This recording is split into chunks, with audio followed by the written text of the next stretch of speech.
Hi, welcome to Nepi Invest. So, differing fortunes for some of my holdings. Today, we had one company go down 12%. Thank you very much, Appen. And another company went up 18%. Michael Hill, an awesome name there, especially that first name, Michael. If you don't know my first name, it is Michael. Anyway, so differing fortunes for different companies. And this is sort of a theme I've been finding over the last few months. Companies within my long-term growth portfolio at times aren't doing that well, while companies within my momentum sentiment portfolio, which Michael Hill is a part of, have been doing really well. So my momentum sentiment portfolio is outperforming my long-term growth portfolio, and it's something I'm going to have to think about because it seems like my momentum sentiment strategy is really doing really well, and it's something I haven't really thought about, that sort of strategy could outperform my long-term growth strategy, and at the moment it is. For the last 4 or 5 months, it's significantly outperforming the long-term growth portfolio. So it's something I have to think about. It's always good to adapt, change, evolve your trading strategy or investing strategies to fit with the times, and this is something I'm going to have to think about, whether this sentiment momentum strategy is something I should focus more on in regard over my long-term growth portfolio. But it's something I'll think about, and if I do change, I'll let you know. But anyway, let's get into why Appen went down 12% and Michael Hill went up 18% today. First, we'll focus on the negative. Appen down 12% today. So before we get into the reason why it went down, I'm just going to go back to August 27 when they released their half-yearly results. They did get some EBITDA guidance. Actually, it's underlying EBITDA guidance, and their guidance was between 125 million and 130 million. So the market had some expectations priced into the price of Appen based off this guidance. So whenever you see a company come out with downgrading the guidance, you're always going to see the share price take a hit because the market has been factoring that in. Now, I would like to dispute that a little bit because I think the market has anticipated this over the last, say, 3 or 4 weeks. And the market is smarter than me, or the overall market is smarter than me. And I should have been listening to what the market was telling me about the Appen just based off the share price performance. And I'll show you that when I look at the charts. But anyway, so we had this guidance set in August 27, and whenever we see a company come out with downgrades of that guidance, it's always going to be some bad news for the share price. So today, that's what they did. They updated the EBITDA guidance, and so instead of between 125 and 130 million, wherever it was, they've decreased that to between 108 and 111 million. So it's still an increase from the previous year, but it's a decrease on previous guidance, which is always a negative, and the market always takes that with a negative slant, and it's definitely did that. Only down 12%. Sometimes you'll see it down quite a bit more. So I was actually surprised it was only down that amount. But I think there was some positives out of the announcement they did today. So some of the reasonings behind the decrease in the guidance has to do with California and COVID-19 and the lockdowns they're experiencing in that state right now and will be experiencing for a little bit of time.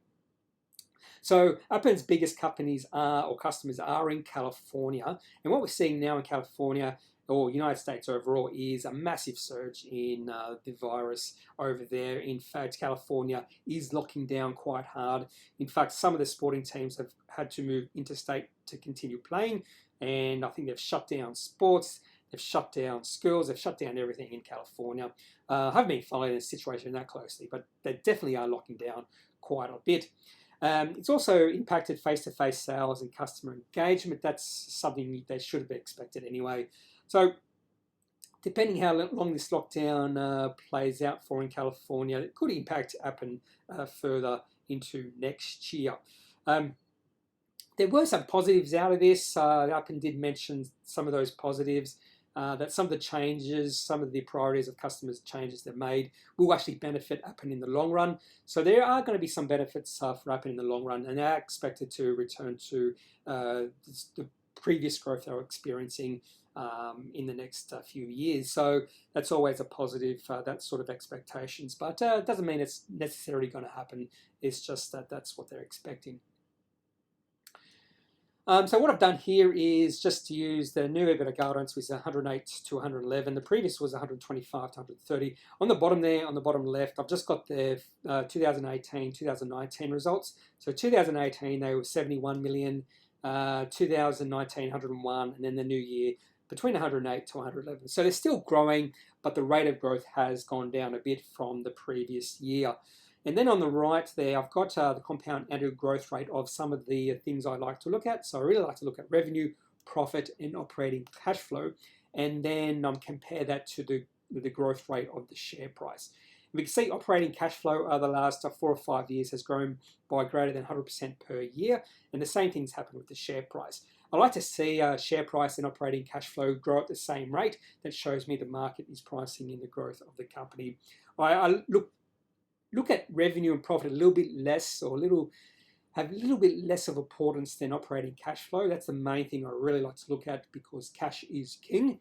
And I find that a lot of times you do see operating cash flow and share price sort of a mirror of each other, and you'll see that definitely with Amazon. I did a video on Amazon, and operating cash flow and share price growth are an almost exact mirror of each other, and we've seen that with Appen. In fact, share price growth has been a little bit less than operating cash flow, which probably suggests that the share price isn't growing as much as it could based off the operating cash flow. But I think in this year we're going to see the operating cash flow go back a bit. Now, they haven't given guidance about operating cash flow, but EBITDA is not the best proxy for operating cash flow, but it is a proxy you could use, because companies don't usually give guidance for operating cash flow. But anyway, we'll definitely see some of these numbers go down a bit. These growth rates go down a bit this year. But I think the fact is we might see a return to significant growth after this year into the next few years with Appen. When I look at the chart now, the market was, I think, anticipating this downgrade over the last few weeks. We definitely saw the beginning of a downtrend form. In fact, when it broke it through that blue line, which was a good price of support at around $31, once it broke through that, that was a good time to sell out if you were a trader of this. So in fact, I've mentioned that in either a comment or a video, that if I was a trader of Appen, I would have sold out when it moved through $31. But because it's in my long-term growth portfolio, I don't trade within that portfolio. And that's maybe something else I should think about. I should maybe trade a little bit more often within that portfolio. But especially if a company goes into a downtrend like Appen. Same thing happened with A2 Milk. But anyway, it's definitely now in a downtrend, and just how long this downtrend rides out for is anybody's guess. So the market's going to determine that. We've seen the share price go from $44. It reached a high in August and now has pulled back all the way to 26. So a fair bit of pullback in the share price over the last 5 months or so. But when we look at the weekly chart for the last 3 years, we can see just a general uptrend over the past 3 years. Whenever it gets towards the 100-day or 100-week moving average, not the 100-day, this is a weekly chart. Whenever it gets to the 100-week moving average, that's when we've seen a good bounce back, and we've seen the share price largely stay above the 50-week moving average, which is that red line. And whenever it gets in between the red and blue line, that's when I would buy if I was a trader, because that would be good support. So right now, at the close of trade today on the 10th of December, their share price has closed right on the 100-week moving average. So very important to see what the share price does over the next few weeks to see if it starts to go up again, because it's hit a good support line or support price based off the moving averages. So that's Appen. Now let's look at Michael Hill. So I bought Michael Hill based off a good trading update a few months ago. Share price is going up. So based off momentum, financial performance, and sentiment, I thought it was a good buy. Share price then just went sideways for a few months, did nothing much. But they released a trading update today, and they've mentioned lots of things I really like to see. So the main thing I like to see is same store sales growth. So when I look at retail, that's the main thing I really like to see, is the same stores, which is if you take all the stores that are operating and they're all growing sales, that's all you need to know. So increasing up to 7.9% against last year. In October and November, up to 8.5% against last year. So really good increases from the previous year. Now, How much of that is because of stimulus and more money into hands of people, I don't know. That's not for me to know. The other thing I really like is margin growth is 200 basis points. Now that's, was that 2%? So the fact they've got margin growth, increased sales, same store sales, I think without doubt we're going to see increased profit, increased cash flow for the next financial year, or for at least for the half year anyway.